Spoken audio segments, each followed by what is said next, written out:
All right, Magic 102.1. Hey, friends. Hey, Magic fam. Sky Houston here. I'm super excited. If you see this Cheshire grin on my face, I'm super excited. Why? If you listen to me at night, you know music gets me high. And when it's some good music, bring me all in. And our guest today is an artist who I'm pleased to say brings me in. From her vibe to her style to her unapologetic voice. I'm excited. Not a lot of music has gotten me excited lately, but I'm super duper excited to have on today's guest. Um, if we can go ahead and bring her in, it's none other than the beautiful, talented Raiche. Hey, Raiche. Hey, hi, Sky. Hi. I'm so excited to have you. No smoke. I literally get excited when I hear your music, when I hear your voice on the airwaves. I don't know where you came from, baby girl, but welcome. Thank you. Thank You you. look beautiful. Thank you. You as Were you, well. were you, oh, thank you. So just quick question. Let's get the ancillaries out of the way. And Okay. what I mean by ancillaries, all of the things that Raiche, I'm sure you probably hear on a regular basis. Right. Has anyone ever told you you look like Tamia? Oh, I've actually gotten that a couple of times on my Instagram. They commented that a couple of times. I can kind of see it. Yeah, from the freckles to the hairstyle, just beauty, basically. And not a bad No, comparison. I'm not. She's gorgeous. So, Baby girl is not just beautiful, her voice is yeah. bomb. Thank you. So, the other ancillary thing a lot of people ask me when I'm on the air, and I've said it wrong. When I first got to hear you, I would call you Rach, but her name, you guys, is Raiche. Right. Yes. So it's like French Canadian. It was my grandmother's maiden name. And I was named to carry on the legacy of Raiche. I So. love it. Now I see a similarity with one of your favorite singers, Miss Beyonce. You know, Oh, her last name was Beyonce, oh and it yeah. carried on. True, yes. Her mom gave That's her. iconic. Shoot, don't compare me because my head I'm about to blow up. Don't blow up. You will blow up. I'm gonna go ahead and say it out there. One day you may be working with her. Is Yeah, that a thing that you want? I would like yeah, of course. I mean, she's incredible. And shout out what we're in Who's Houston right now. So yeah, Yeah. I Her mean sit. the queen. Yeah. Like And let's I'll do it as best. in this day and age, all you got to do is say it. Sing her song, say it, and she's gonna have to acknowledge you because your voice is really bomb in your own right. Thank So let's just talk about it. Early on, I heard that your mom was the praise and worship leader at your church. So you you. grew up around music. Tell me a little bit about your upbringing. Yeah, so definitely I was brought up in the church. My mother led, and so I was there 3 times, 4 times a week practicing with her. And I was a super, super, super. Why did I just forget the word? I couldn't listen to like anything. So my parents, they kind of listened to classics. We listened to like Bill Withers and Sade and Patti LaBelle, but other than that, it was like Mary, Kirk Franklin, Hillsongs, and gospel Christian music until I until I came into high school and I bought my own iPad or iPod. Shoot, I don't even think it was an iPod. I think it was an MP3 player, and then it was an iPad pod. And I discovered my own music and what I liked and what I don't know what drew me to music or genres in general.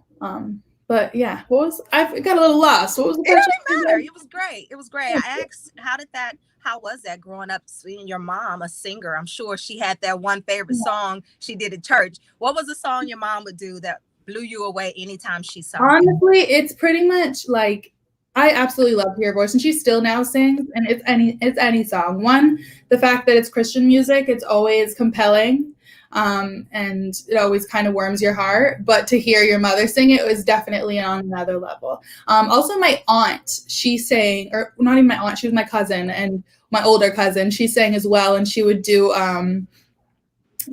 like what's it called, like appearances or whatever you would call it, solos. And she had a beautiful voice too, and she would always blow me away. So music is just kind of in the family. Okay. Now, you talked about finding your own taste, musical taste and influences. After you got that first MP3 player, whatever you had, what was some of the music you gravitated to early on? So can't even lie, it was some teeny bop music. I listened to like Justin Bieber and the Jonas Brothers and Taylor Swift and Adele and Hannah Montana. But as Wait, I was oh, waiting for you to say Hannah Montana. I was the one. It was me. But as I got older, I remember I listened to like a lot of like remixed music, like dubstep type of stuff. And it was when I heard jazz music. That's how I was introduced to jazz music for the first time. Nina Simone, really in general. But it was like this remix that she did and it was just like amazing. And that's when I really started like digging into like all different genres, because you can find so many different genres in one genre. Like it's really honestly kind of amazing. But who else did I listen to? Now, I'm just glad that you went into the jazz mode, because honestly, when I listen to you, you know, your combination of everything you like making your favorite dish. You put this seasoning and that, and you make your own thing. So we're gonna get into the music. If you're listening, if you're just chiming on, feel free to drop a question or a comment in the chat for Raiche if you have a question. But I want to talk a little bit about your music, how you seasoned that thing to perfection right now, coming out of the gate. The very first single, well, the single that really got our attention is Pick a Side. So let's pick a side. I want to play the video, but tell me the inspiration behind this one. Right. So my previous like relationships, I guess you could call them, I was very shy and not very forward in asking what I wanted out of a man. And Pick a Side is definitely about that. Like you have to be so forward with guys. Like if you want it, you got to ask them. You got to tell them. You have to be so straight up with them, because if you're not, it's just going to be we're dating, or it's, you know what I mean? You could be dating this man for years, honey. You know what I mean? And I had to learn that. Right. My sister though, I was like, how do you do it? And she was like, I just tell him. And I'm like, okay, shit. And so that's how Pick a Side came about. Not bad. Well, let's jump right into it. The good thing about this listening session is that it's also virtual. So y'all feast your eyes on baby girl's video, Pick a Side. Yeah, beautiful. All right, how did that feel? To be able to do that video and really bring it to life. This wasn't your first video, was it? No, it was not. But it was definitely a really dope video to shoot. I shot it with good Lord, why am I blanking on her name? She's a beautiful, amazing Black woman, and it was amazing to work with a woman director and a Black female at that. You know, she helped me really, like, we worked together so much and so well, you know, with like breaking down the scenes, and I was able to go to her and communicate about what we wanted. My table, excuse me.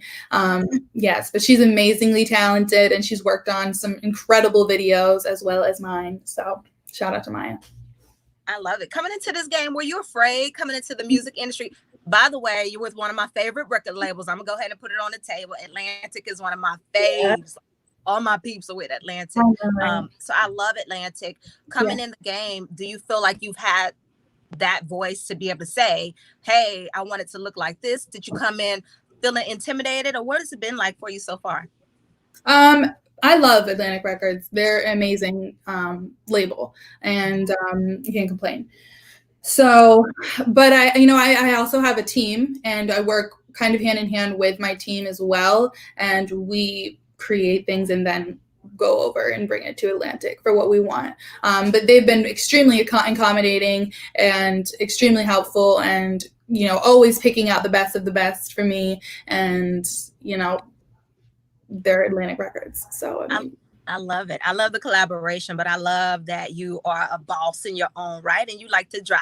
You like to drive the ship. So let's go into this next single. Matter of fact, the song is titled Drive. If y'all feast y'all's eyes, we'll talk a little bit about this right after. Let's look at it. Oh my gosh, I haven't seen that in a little bit. Oh, I can't hear you. Oh, What were you thinking about watching it? I know you haven't seen that video in a little minute. What was going through your mind as you were seeing it? Just how young I was. I mean, it's been, I think, 2 years since we recorded it, really filmed it.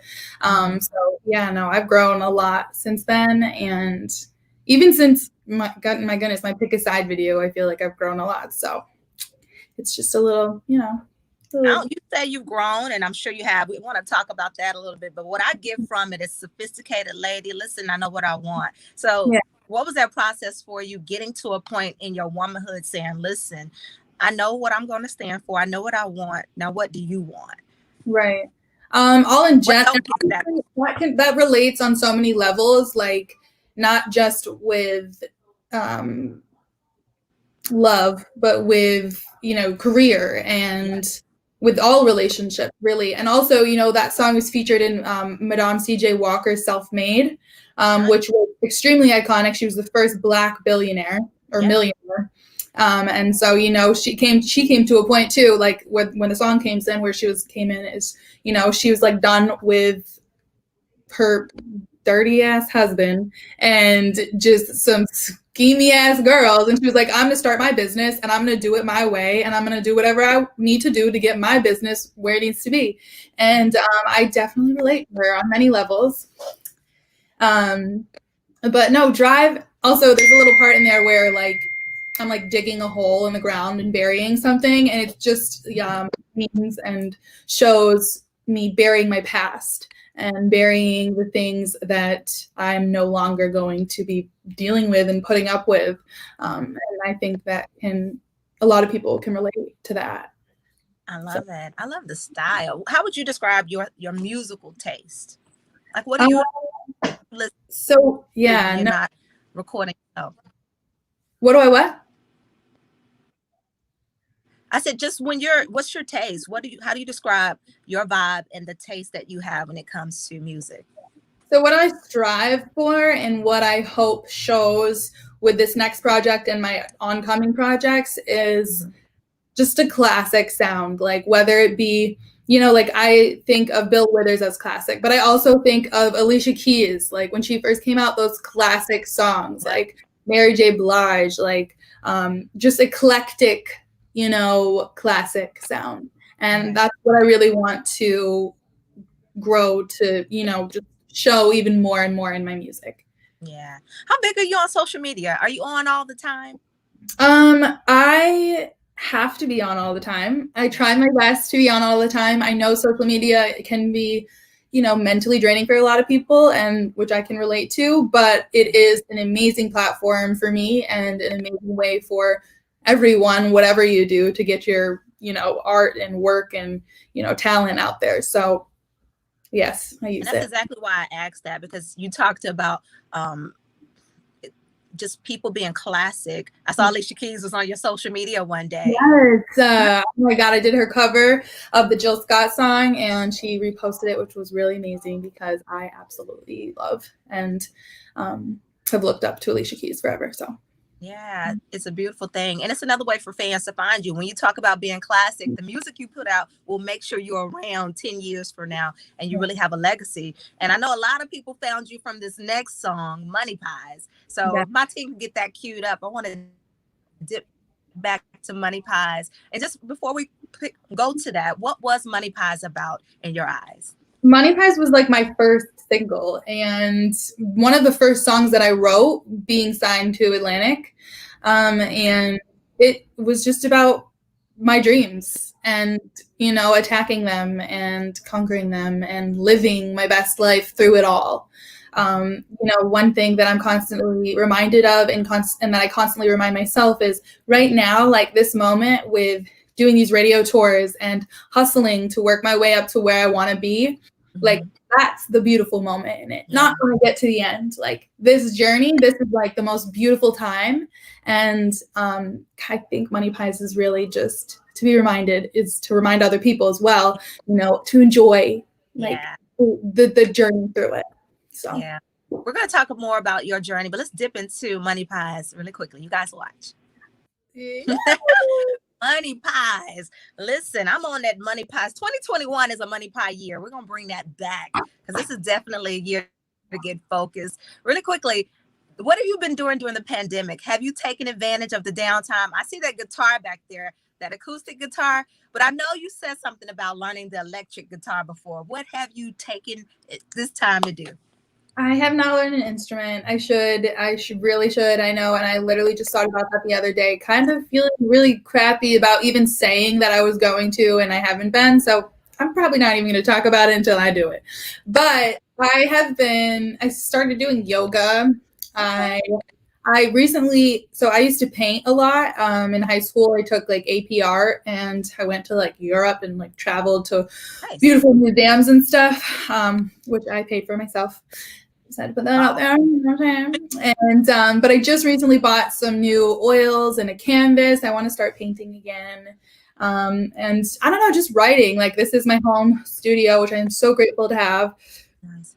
And I just come in here and I can write and record whenever, which is super convenient because, I don't know, I used to live at home with my parents and I didn't have that space to do so. And it kind of stopped me from really fully creating full songs because I also didn't play an instrument. But now that I have this space, I can literally just kick out songs and it's a really good feeling. So just recording and working out and taking care of myself. And I'm really big on health and wellness. And I've been seeing. Now, one of our guys are asking, do you have a favorite cover that you've done? We've seen a few, but what has been your favorite? Okay, so I know this is like, it actually didn't even get the most buzz out of all of them, but it's definitely my favorite, and it is his name. Why am I blanking out? Sing it. Worked with literally, I don't even think I can remember, but he is worked with so many talented people. He's worked with Beyonce, James Blake. Oh my goodness, that was really picking me off.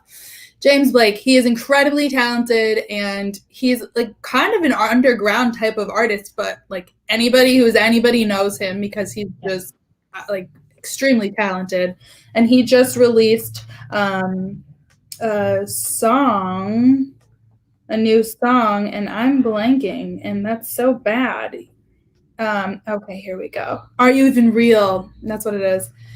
There's no 10. Right. There's no 5 years. There's no 10 years. Only this queen of queens. All I can do is trust in her. Late nights I can see the lust in her.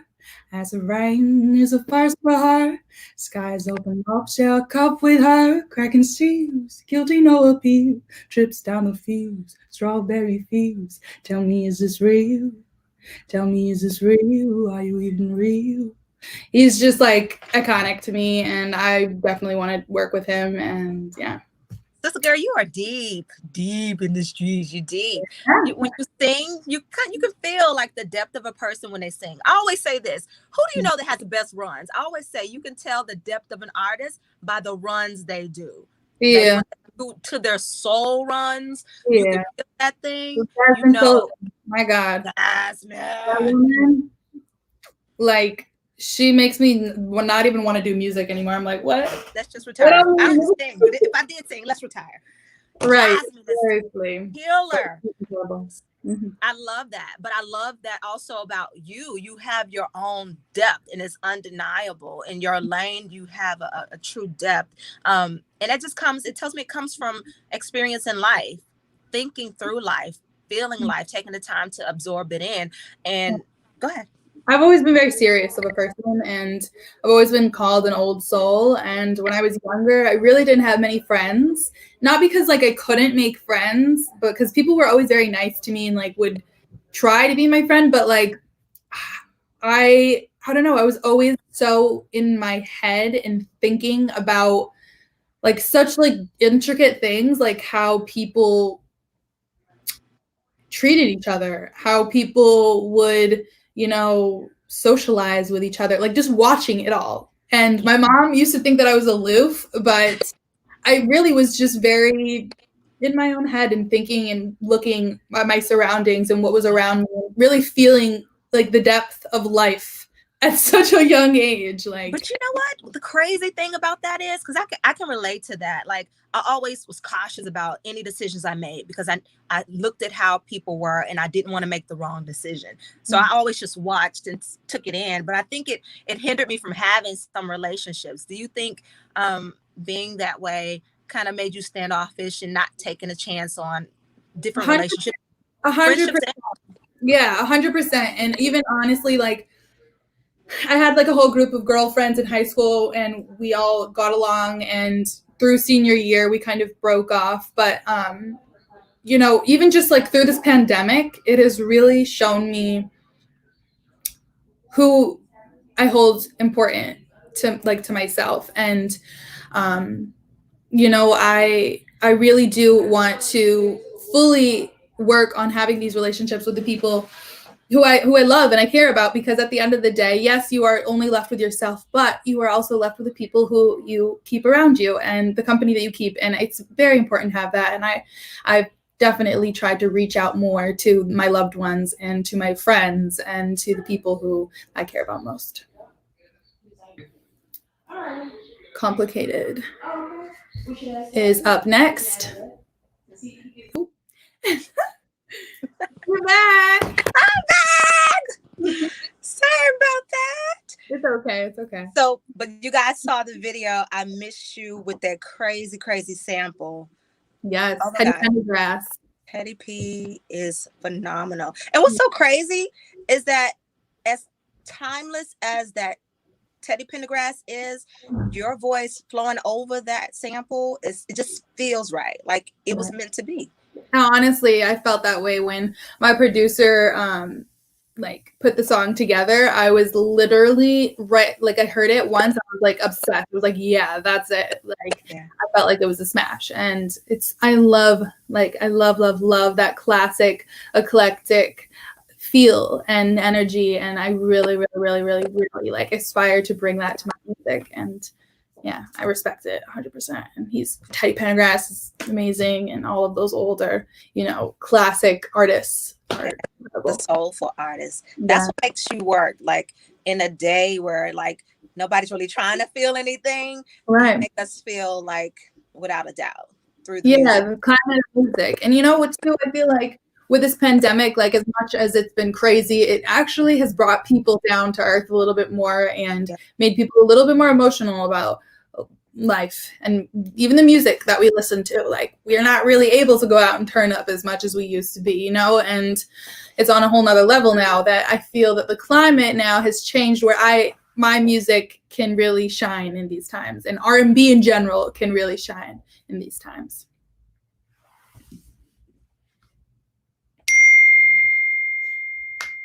Hi guys. Well,